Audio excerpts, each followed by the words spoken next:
অনেকে আপনাকে বোকা বানাবে যাদের আইন সম্পর্কে জ্ঞান নাই, যারা এ সম্পর্কে বোঝে না, যে যার মতো করে ভিডিও বানাচ্ছে, যে যার মতো করে ফুটেজ তৈরি করছে। আপনি আমি এই মুহূর্তে যে জুলুমের শিকার, যে অত্যাচারের শিকার, সেটা মনে রেখে দিবেন।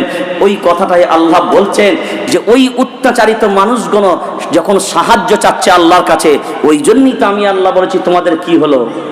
কাদেরকে লক্ষ্য করে বলছেন? যারা আল্লাহকে মানে এ দাবি করে, যারা ঈমানওয়ালা নিজেদেরকে দাবি করে, যারা মুসলমান নিজেদেরকে দাবি করে। আল্লাহর নবী বলেছেন না, লা ইয়ারহামুল্লাহ মান লা ইয়ারহামুন নাস। আল্লাহর নবী বলেন, শুনে রেখে দাও, যে মানুষের প্রতি দয়া করে না, আল্লাহ তার প্রতি দয়া করে না। ওয়াবতাগি ফীমা আতাকা আল্লাহুদ দারুল আখিরাতা ওয়া লা তানসা নাসীবাকা মিনাদ দুনিয়া। সূরা কসাস 20 নম্বর পারা 13 নম্বর সফর লাস্ট নম্বর আয়াত। এই দুনিয়ার জমিনে যারা ফিতনা তৈরি করে, যারা ফাসাদ তৈরি করে, এগুলোকে আমি আল্লাহ পছন্দ করি না। ওয়াবতাগি ফীমা আতাকা আল্লাহুদ দারুল আখিরাতা ওয়া লা তানসা নাসীবাকা মিনাদ দুনিয়া ওয়া আহসিন কামা আহসানা আল্লাহ ওয়া আহসিন কামা আহসানা আল্লাহ। যারা আমার মানুষের প্রতি, আমার বান্দাদের প্রতি দয়া করে, আমিও আল্লাহ তাদের প্রতি দয়া করি। আজকে এই নির্যাতিত মানুষগুলোর পাশে, এই মজলুম মানুষগুলোর পাশে দাঁড়াবে কে? ওই কথাটাই চিৎকার করে বলছেন, ইয়াকুলুনা রব্বানা, ইয়াকুলুনা, তারা আল্লাহর কাছে বলা শুরু করে দিল, রব্বানা আখরিজনা, হে আল্লাহ, হে আমাদের রব, আমাদেরকে বের করে দাও, মিন হাদিহিল ক্বরিয়াতিল যালিমি আহলুহা, এই জালিম অধ্যুষিত এলাকা থেকে আমাদেরকে বের করে দাও, এই জালিমদের অত্যাচার আর সইতে পারি না। কেন এই কথা বলছে? এর পরের দুটো শব্দকে ভালো করে বোঝে আর মূল্যায়ন করেন। ওয়াজআল লানা মিন লাদুনকা ওয়ালিয়া, আয় আল্লাহ, আমাদের মাঝখানে নেতৃত্বের বড় অভাব, আয় আল্লাহ আমাদের মাঝখানে নেতা পাঠাও, আয় আল্লাহ আমাদের মাঝখানে অভিভাবক পাঠাও। অভিভাবক হবে তারা, গার্জেন হবে তারা, দায়িত্ব নেবে যারা। অভিভাবক হবে তারা, গার্জেন হবে তারা, দায়িত্ব নেবে যারা। যেমন আল্লাহ সূরা মুহাম্মাদের ভিতরে বলেছেন, সূরার নাম সূরা মুহাম্মদ 26 নম্বর পারা 6 নম্বর সফর লাস্ট নম্বর আয়াতে আল্লাহ বলেন, যালিকা বিআন্নাল্লাহা মাওলাল্লাযীনা আমানু ওয়া আন্নাল কাফিরিনা লা মাওলা লাহুম। আল্লাহু আকবার বলেন। এর থেকে বড় সার্টিফিকেটের আর দরকার কারণ নাই। আল্লাহ বলেন, শুনে রেখে দাও, যালিকা বিআন্নাল্লাহা মাওলাল্লাযীনা আমানু, ঈমানওয়ালাদের গার্জেন আর অভিভাবক অন্য কেউ নয়। ঈমানওয়ালাদের অভিভাবক আর গার্জেনের নাম আল্লাহ। আরে यार বলো না, বাঘের বাচ্চার মতন, कौन है? हाँ, इसलिए तो बोलो। सुन ले, सुन ले, तेरे साथ तेरा रब नहीं मगर मेरे साथ मेरा, अरे यार बोलो ना, मेरे साथ मेरा रब है। वला तहज़न इन्नल्लाह माना, और जिसके साथ उसका रब है दुनिया में उसका कोई डर नहीं तो ठीक है, जिसके साथ उसका रब है उसका क्या गम है। কিন্তু আজকে আল্লাহ আমার সাথে কথা বলে না কেন? দেখছি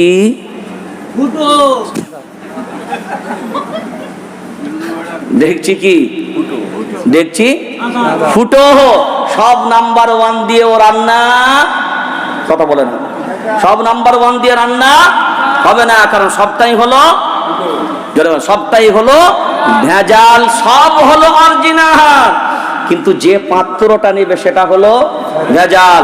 আমরা যেমন সবই পেলাম নাম্বার 1, যাদের জন্য নাম্বার 1 তারাই শুধু জোরে বলেন ভেজাল। এবার দেখেন আল্লাহ কি বলে, আমার বাপের তো কথা নাই, আপনি যা বলবেন আমি এর থেকে বাইরে যাবই না।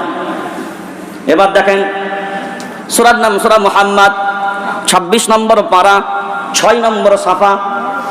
এটাও আল্লাহ এবার ক্লিয়ার করে দিলেন, কারণ আমাদের ভিতরে অনেক মানুষের প্রশ্ন হবে, আল্লাহর সাহায্য আমরা পাই না কেন? আল্লাহ আমাদের সাহায্য করেন না কেন? আল্লাহ আমাদের সাহায্য করেন না কেন? আল্লাহ আমাদের সহযোগিতা করেন না কেন? আজ আমরা লাঞ্ছিত কেন? আজ আমরা অপমানিত কেন? এক নম্বর কথা হলো 25 নম্বর পারা 5 নম্বর সাফার ভিতরে আল্লাহ বলেন ওয়াবা আসাবাকুম মিন মুসিবাতিন ফাবিমা কাসাবাত আইদিকুম ওয়া ইয়াফু আন কাসীর। আল্লাহু আকবার বলেন। আল্লাহর কোরআন জানিয়ে দিল, শুনে রেখে দাও, তোমাদের ভিতরে যা মুসিবত আসে, তোমাদের ভিতরে যা বিপদ আসে, সব তোমাদের দু হাতের কামাই করা। কাদের কামাই করা? কাদের কামাই করা? আমাদের দু হাতের কামাই করা। আল্লাহ বলেন অনেক গুনাহ আমি আল্লাহ নিজের ইচ্ছাই মাফ করে দিই। আমি যদি মাফ না করতাম তোমরা নিঃশ্বাস ফেলার সময় পেতে না। তার একটা দেবো ছোট্ট করে নমুনা। হ্যাঁ তবে ল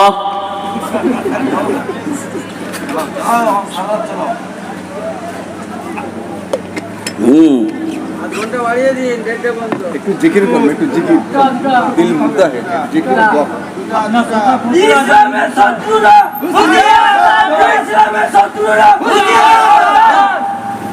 মাশাআল্লাহ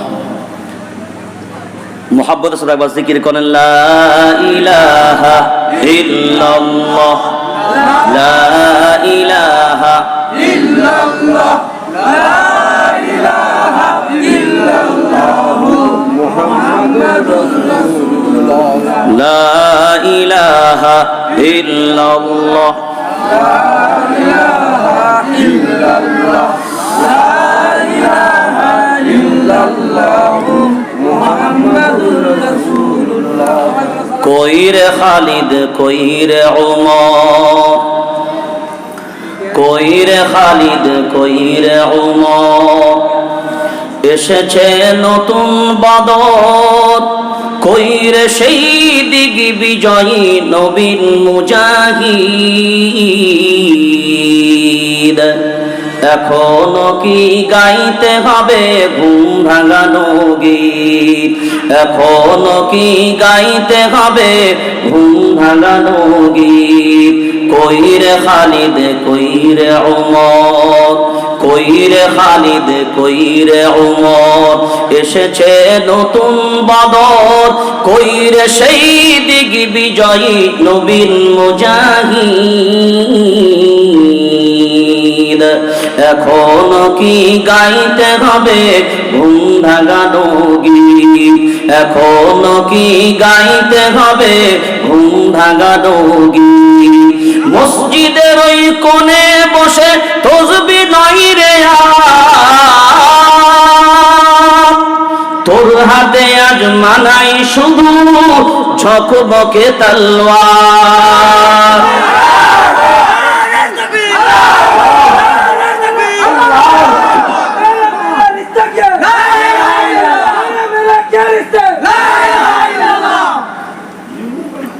মসজিদের ওই কোণে বসে তসবিহ নাই রে তোর হাতে আজ মানাই শুধু ঝকমকে তলোয়ার। গরদান নিতে ওই জালিমের আইরে মুজাহিদ। এখনো কি গাইতে হবে ঘুম ভাঙানো গীত, এখনো কি গাইতে হবে ঘুম ভাঙানো গীত। কই রে খালিদ কই রে উমর, কই রে খালিদ কই রে উমর, এসেছে নতুন বদর, কই রে সেই দিগ বিজয়ী নবীন মুজাহিদ। এখনো কি গাইতে হবে ঘুম ভাঙানো গীত, এখনো কি গাইতে হবে ঘুম ভাঙানো গীত।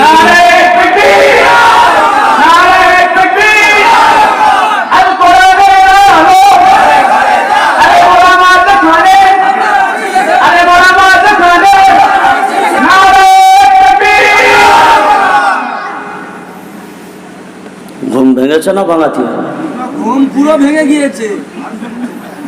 এবার ঘুম নিজের যখন ভেঙেছে, বাংলার মানুষের ঘুম ভাঙানোর প্রয়োজন আছে না না?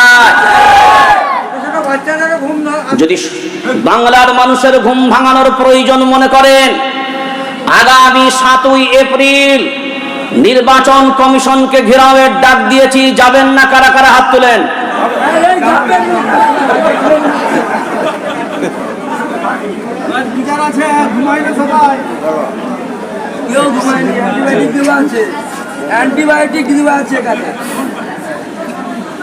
হ্যাঁ, আমরা জবাব চাইবো, আমরা এই জন্যই জবাব চাইবো। আমরা মুসলমানদেরকে এমনি কারোর হাতে ঠুনকো গোলাম হতে দিতে পারি? দিতে পারি? মানে ভারতবর্ষের স্বাধীনতা নিয়ে এসেছি অনেক কষ্ট করে, অনেক রক্ত ঝরিয়ে, অনেক পরিশ্রম করিয়ে। সেই জন্য এই দেশের স্বাধীনতাকেও হরণ করে নিতে চাইবে। আমরা বেঁচে থাকতে ইনশাআল্লাহ হতে দেব? হতে দেব না। সেই জন্য বাংলা নিজেরা জাগবো, বাংলাকে জাগ্রত করব। এক আওয়াজ বিপ্লব যদি আমরা তৈরি করতে পারি, মনে রেখে দেবেন, ইংরেজ গোলামদেরকে ভারতবর্ষের জমিন থেকে যদি আমরা 7 সমুদ্র 13 নদী পার করতে পারি, এই ভারতবর্ষের অপশাসনকেও আবার যদি মুছার জন্য নতুন করে এই সংবিধানকে হাতিয়ার করে আবার যদি গণ আন্দোলনের প্রয়োজন হয়, তৈরি আছেন কারা কারা? হাত তুলে দেখান।